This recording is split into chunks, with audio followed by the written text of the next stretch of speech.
सबसे पहले हम लोग अपने अतिथियों के परिचय करा देते हैं। मीडिया प्रेस क्लब के अध्यक्ष अशोक लालवानी जी, दशहरा पुरस्कार जवाब तकनीक के विशेष जज आचार्य भुवनेश्वर शर्मा जी, सिंधु समाज दिल्ली के अध्यक्ष जगदीश नागरानी जी, ओम प्रकाश जी, ये भी एक रामलीला का आयोजन करते हैं, उनके जो मीडिया देखते हैं। ओम प्रकाश जी हमारे सिंधु समाज के खाद्य मंत्री, सिंधु समाज के महासचिव नरेश बेगारी जी, जगत बिकोरा की निदेशक शिखा जी, और साथ में हमारे पास में दो शख्स बैठे हुए कोने में, सुशील चौका जी और मल्होत्रा जी, और फिर हमारी माता जी है, भुवनेश्वर जी की और हमारी भी। सबसे पहले हम लोग इनका स्वागत करते हैं।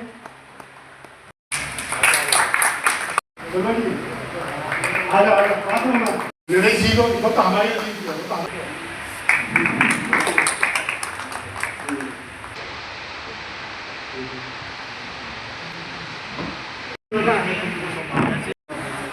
मैं सभी आए हुए बंधुओं का, पत्रकारों का, मेरे दोस्तों का, मेरे साथियों का साधुवाद करूंगा, नमन करूंगा। आज जो है विषय बहुत शुभ है। हम जो है चर्चा करने वाले हैं रामलीला की। ये राम की लीला सारे जानते होंगे। मैं बचपन में जाता था रामलीला देखने, तो गली मोहल्लों में छोटी छोटी टेंट लगा के खुले में आसमान के नीचे रामलीलाएं होती थी। जो भी कलाकार होता था उसके पर्दे के पीछे उसका डायलॉग दोहराया जाता था ताकि वो भूल न जाए, तो उसका भी आनंद कुछ और था। आज का जो रामलीला का कार्यक्रम हो रहा है, बड़ा स्तर बढ़ गया है, बढ़ चढ़ के हो रही है, और आदमी चकित हो जाता है कि आप जो फिल्में देखते हो उससे किसी भी प्रकार से कम नहीं, आदमी को बांध के रखती है। और बजट इतना बढ़ गया है कि बहुत खूबसूरती से सारे प्रोग्राम होते हैं और उनके कलाकार देखने योग्य हैं, और उनके डायलॉग डिलीवरी, उनका प्रदर्शन जो भी है बहुत ही अच्छे स्तर पे होता है। मैं चकित हो गया। पिछले 3 साल से मैं इसको देख रहा हूं। बाकी हमारे जोशी जी तो कई सालों से इस कार्यक्रम को करवा रहे हैं, लेकिन हर बार मुझे जो है ना उसमें कुछ नयापन और कुछ अच्छी चीजें दिखाई देती हैं। और रामलीला का विषय जो है केवल एक प्रदर्शन नहीं है, केवल एक हमारे कलाकारों की कोई एक्टिंग नहीं है, ये कई शिक्षाएं दे के जाता है, कई बातें हमें इससे सीखने को मिलती हैं। सबसे पहले बुराई पे अच्छाई की विजय और अधर्म पे धर्म की विजय, ये सारी रामलीला में चर्चित होती हैं। और हर साल आने वाले कई वर्षों तक ये रामलीला चलती रहेगी, कई क्या हमेशा चलती रहेगी। और कई 1600 सदी से ये चलती आ रही। रामचरितमानस के कबीरदास जी ने इनको बड़े अच्छे तरीके से ग्रंथ बना के लिखा था, और इसका प्रदर्शन ज्यादा उसी का ही होता है। बाकी वाल्मीकि रामायण के बारे में भी जो है कई रामलीलाएं होती हैं, लेकिन हमारी जो रामलीलाएं होती हैं वो रामचरितमानस के उस पे ग्रंथ पे होती हैं। और ये रामलीला में भाई से भाई का प्यार भी दिखता है, और एक राजा का अपने पेरेंट्स के, पिता के आदेश का पालन, कितनी भी मुसीबतों में जरा भी उर्फ नहीं। 14 साल का वनवास, और उस वनवास को उनकी पत्नी ने साथ दिया। वो वाह, धन्य है वो पत्नी, धन्य है वो सीता माता जो राम के साथ उस वनवास पे निकल पड़ी। और जंगलों में जहां पे न खाने की, न पीने की, न खाने की और न कोई और व्यवस्था, न पानी की व्यवस्था, ऐसी जगह पे प्रभु राम के साथ खैर जो है वो चल पड़ी कदम से कदम मिला के।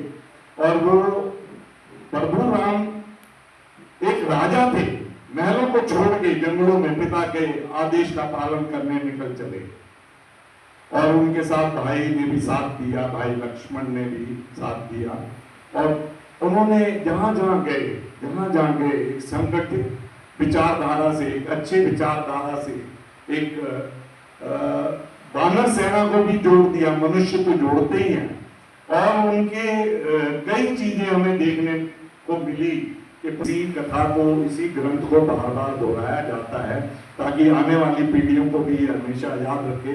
देश में तो हर जगह होती हैं, और दिल्ली में कई रामलीलाएं होती हैं। अभी जोशी जी बता रहे थे 147 लोगों ने पार्टिसिपेट किया है इस रामलीला में, और जो 147 को जज करना और निर्णय लेना, ये भी एक बहुत बड़ा जो है एक चैलेंज है हमारे मीडिया प्रेस क्लब के लिए। आप सबका धन्यवाद करते हुए मैं आपसे विनती करूंगा, जो अतिथि हमारे साथ आए हैं, मीडिया वाले तो समय समय पे जाते रहेंगे जज करने के लिए, बाकी सभी अतिथियों को आमंत्रित करता हूं कि जो भी हमारी रामलीलाएं होती हैं उनमें जाएं, अपने बच्चों को भी लेके जाएं, अपने परिवार को भी लेके जाएं, और अपने दोस्तों को भी ले जाएं। जय श्री राम। श्री राम। सबसे पहले आप सभी उपस्थित गणों को, बंधुओं को श्री राम, जय श्री राम। सबसे पहले तो जैसे आपका अनुग्रह रहा, तो पहले तो नहीं बताना पड़ेगा, नहीं बताना पड़ सकती है। पिछले साल का अनुभव बहुत सुंदर था। अपने दिल से बात बता रहा हूँ, हृदय से बता रहा हूँ। मेरे घर के आसपास जिस प्रकार से रामलीलाएं होती हैं, और जैसी मैंने वहाँ देखी, तो मतलब कुछ चीजें स्पष्ट नहीं की जा सकती शब्दों में। इतनी सुंदर रामलीला मैंने वहाँ देखी। अपने ही समाज के लोग बड़ी सुंदर प्रकार से पहले पूजन करा रहे हैं, उसके उपरांत भगवान की लीलाएं हो रही हैं, वहाँ पर दिखाया जा रहा है, दर्शाया जा रहा है किस प्रकार से क्या हुआ। ये तो एक बार ये तो अनुभव रहा है। दूसरा, आप लोगों के लिए कुछ, जितने भी आप लोगों के थ्रू मेरी कहीं तो वाणी पहुंचेगी, कोई ना कोई तो सुनेगा, उनके लिए भी मैं कुछ दो शब्द कहूँगा। क्षमा चाहता हूँ, थोड़ा ज़्यादा समय ले सकता हूँ। बार बार रामलीला क्यों होती है, बार बार हमें कोई ग्रंथ क्यों पढ़ना चाहिए? ऐसा क्यों होता है कि हमने एक क्लास में, देखिए स्कूल में होता है कि हमने एक कक्षा पढ़ ली, पुस्तक पढ़ ली, रख दी, भूल गए, लेकिन हम अपने ग्रंथों को क्यों बार बार पढ़ना चाहिए? बार बार रामायण क्यों पढ़ें, बार बार भागवत क्यों पढ़ें, बार बार गीता क्यों पढ़ें? कारण मैं बताता हूँ। बार बार रामलीला में कारण मैं बताता हूँ। कभी भी आप एक बार चीज को देखकर नहीं सीख सकते। आप अपनी माता के पास जाइए, उनको बोलिए मुझे खाना बनाना सिखाओ, एक बारी में नहीं सीख पाओगे। एक बारी में आप जीवन में ऐसी कोई चीज नहीं है जो आप सीख जाए। बड़े कम लोग होते हैं जो एक बारी देखते ही बोले कि हाँ भैया आ गई। अब कुछ चीजों का स्वाध्यान रहा तो कई लोगों से कई चीजें छूट गई हैं कि सीता माता आगे चलती हैं श्री राम के। कारण ये है कि जननी है, स्वयं पृथ्वी से आई है। जब वनस्पत हुआ, वन में जाने का आदेश दिया गया कि अब आप वन में रहिए कुछ सालों तक, मर्यादा पुरुषोत्तम राम ने बोला ठीक है जैसे आपकी आज्ञा। तो जब श्री राम आगे चलते हैं तो पैरों में उनके कंकड़ लग रहे हैं, पत्थर लग रहे हैं, कांटे चुभ रहे हैं, तो सीता माता बोलती हैं कि सुनिए मैं आगे चलती हूँ। और जब माता आगे चलती है ना तो अपने आप जितने कंकड़ पत्थर कांटे साइड हो जाते हैं। लोगों को ये बात नहीं पता। क्यों? क्योंकि हम लोग पूरे इस चीज पे डिपेंडेंट नहीं कि पिक्चरों में क्या चल रहा है। हम लोग खुद उठा के ग्रंथ नहीं पढ़ते हैं। दूसरा, कथाएं सुनिए, इतने इतने वो हैं हमारे। अब भारत में तो चलिए एक सोशल मीडिया का जमाना आ गया, पहले तो जाना पड़ता था यूट्यूब पे बैठ के देख लीजिए भैया। राजन जी महाराज हैं, प्रेम भूषण जी महाराज हैं, रामभद्राचार्य जी महाराज हैं, कितने कितने बड़े बड़े संत हैं, कितने बड़े बड़े कथावाचक, उनकी वाणी में आप इसको सुनिए। इसके अलावा ऐसी इतनी कथाएं आती हैं। अच्छा, दूसरी बात मैं कहूँ, केवल पढ़ने की चीज़ नहीं है रामलीला, केवल देखने की चीज़ नहीं है रामलीला, समझने की भी है। और एक बार आप समझ गए तो फिर जीवन में डालिए भी। हम बोल तो देते कि भैया राम भगवान जैसा कोई नहीं है, मर्यादा पुरुषोत्तम है। मतलब एक बात और, कोई किस्सा और बताता हूँ। रामेश्वरम है तो वहाँ पे शिवलिंग स्थापित हुआ, उसकी पूरी प्राण प्रतिष्ठा की गई है। और जब प्राण प्रतिष्ठा की गई तो एक तो नदी, एक तो समुद्र किनारे में भारत का कोना बोला अब यहाँ पे ब्राह्मण कहाँ से लाए? पता है वहाँ की प्राण प्रतिष्ठा किसने कराई? रावण नहीं करेंगे। रावण आया बोले ऐसे तो नहीं करेंगे, तो फिर पूजा कैसे करेंगे? ब्राह्मण देव आप बताएं। कह रहे आपकी पत्नी नहीं होनी जरूरी है, कह रहे वो तो आपके पास है, कह रहे हम ले आते हैं, लेकिन लेके भागोगे नहीं। श्री राम जी के साथ सीता माता ने बैठ के वहां पर प्राण प्रतिष्ठा कराई है रामेश्वर में, दक्षिणा दी है श्री राम ने रावण को। ऐसे मर्यादा पुरुषोत्तम।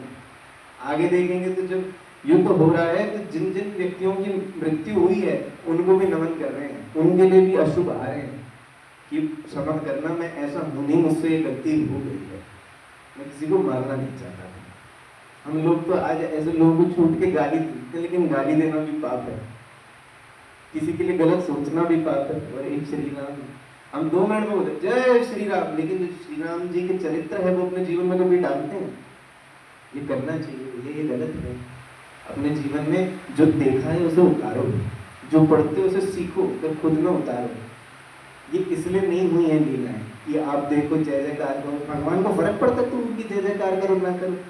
भगवान को चाहिए कि वो जो करते हैं वो तो अपने में डालें, उनको अपने जैसे बनाने का प्रयत्न करें। ऐसी कई लीलाएं हैं, कई लीलाएं, जब आप खुद पढ़ेंगे आप बोलेंगे आश्चर्य होगा, अच्छा इसलिए रावण ने कभी सीता माता को स्पर्श नहीं किया, अच्छा इसलिए सीता माता ने कभी रावण को नहीं देखा। ऐसी ऐसी लीलाएं, ऐसी ऐसी कथाएं हम लोग जानते ही हैं, हमें पता ही नहीं है। इसलिए मैं कहूँगा पहले तो देखिए, फिर किसी कथावाचक से सुनिए और उसके उपरांत खुद भी पढ़िए। आज के ज़माने में ज्ञान अर्जन करना बहुत आवश्यक है। दूसरा बात, कलयुग में है, कलयुग में ऐसी महिमा है, केवल नाम से ही पार हो जाओगे, आपको ज़्यादा आवश्यकता है नहीं चीज़ की। तो आप जैसे हैं, आप हैं सब धार्मिक ही हैं, कहीं कहीं के आदमी तो कलावा भी नजर आ रहा है।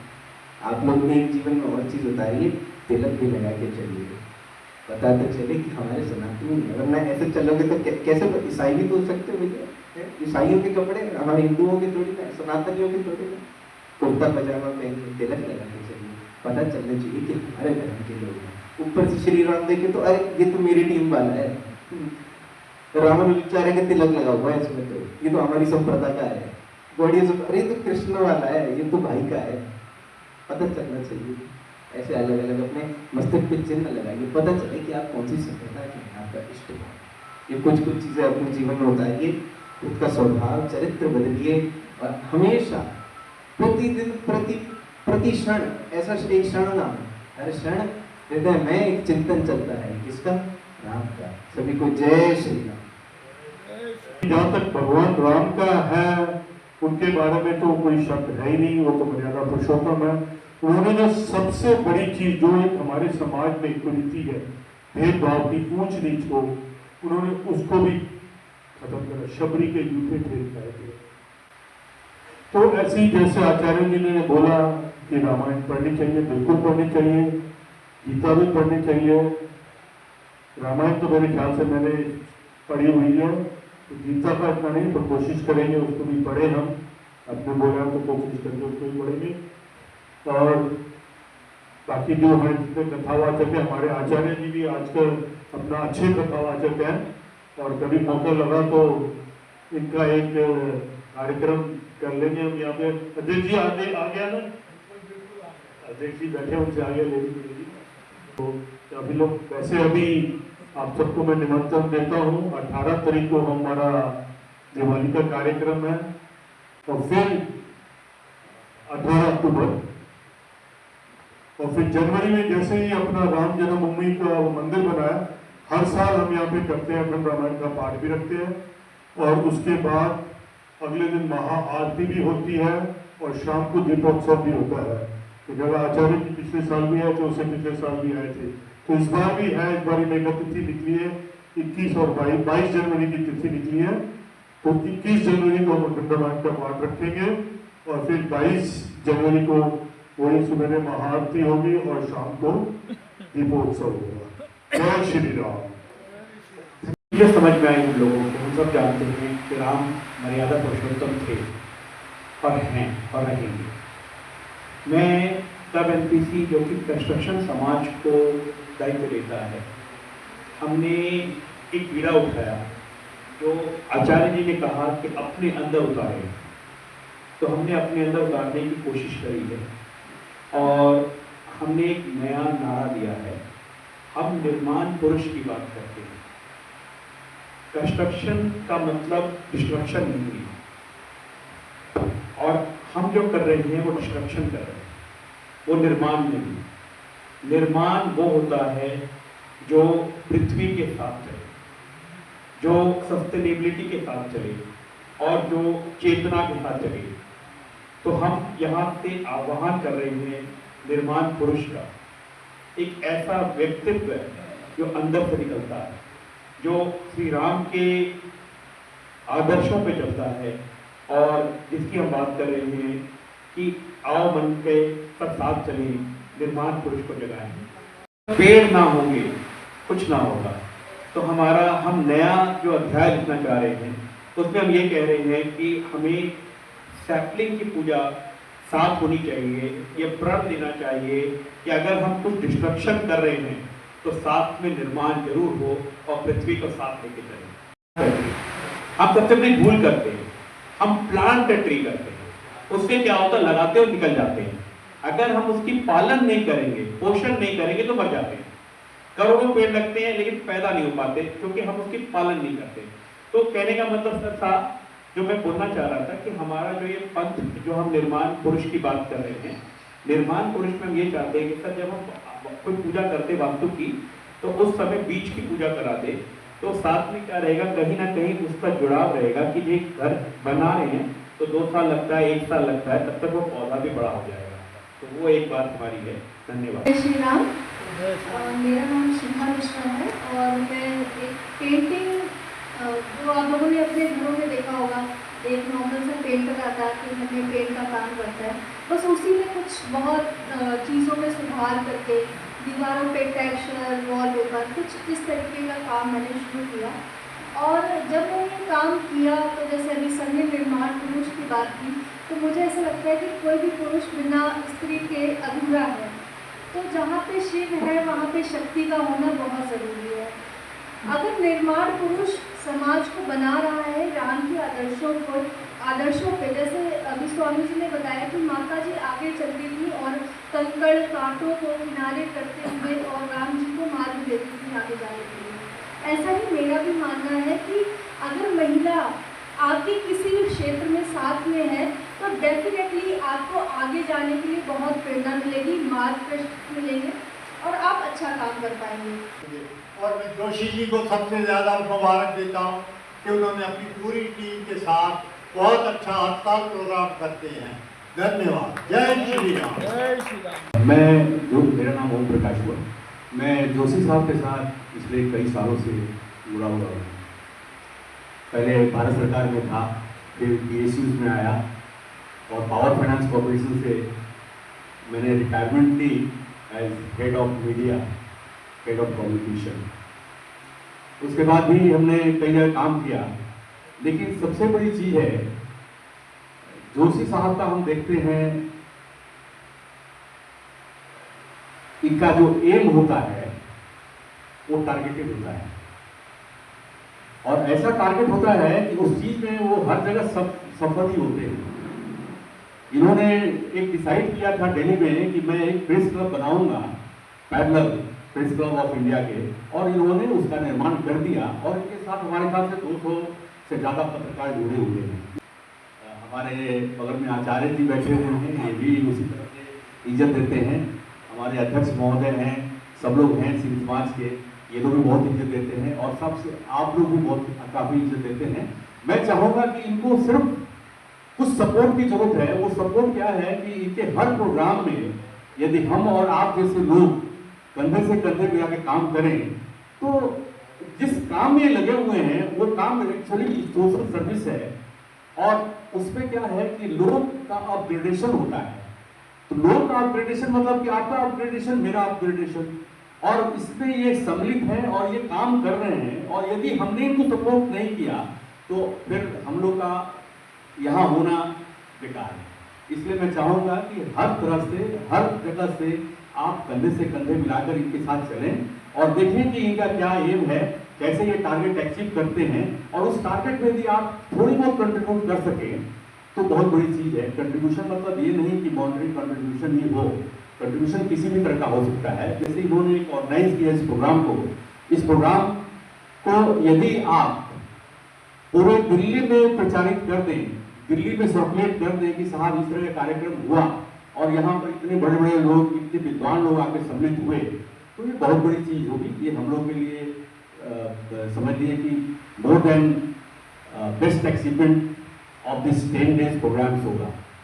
बाहर हो चाहे उसके अंदर में जिम हो के साथ में शुरू करने जा रहे हैं और 48 रूम का गेस्ट हाउस के साथ में 12 शहरों में 48 रूम का गेस्ट हाउस करने जा रहे हैं, जो हम बहुत जल्दी अनाउंस करने वाले हैं।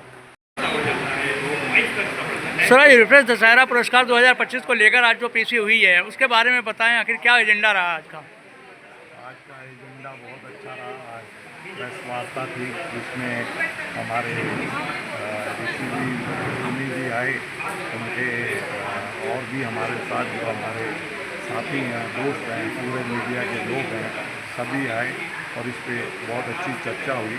प्रतिवर्ष जो है हम ये प्रेस वार्ता करते हैं जिसमें हमारे आने वाली रामलीलाओं के बारे में, उसमें पार्टिसिपेट कितने लोगों ने किया उसके बारे में और उनके प्राइजेस के बारे में हम जो है रामलीलाओं को अच्छी तरह से निरीक्षण करते हैं और उनको जो भी पहले अव्वल नंबर पे, द्वितीय नंबर पे, तृतीय नंबर पे, इस तरह से उनको पुरस्कारित करते हैं और जो है एक हमारे जो भी रामलीलाएँ हैं उनको मनोबल मिलता है, आने वाले समय में और अच्छा करते हैं। पुरस्कार जीतने की ख्वाहिश रहती है तो आगे और भी अच्छे तरीके से वो कार्य करते हैं। धन्यवाद।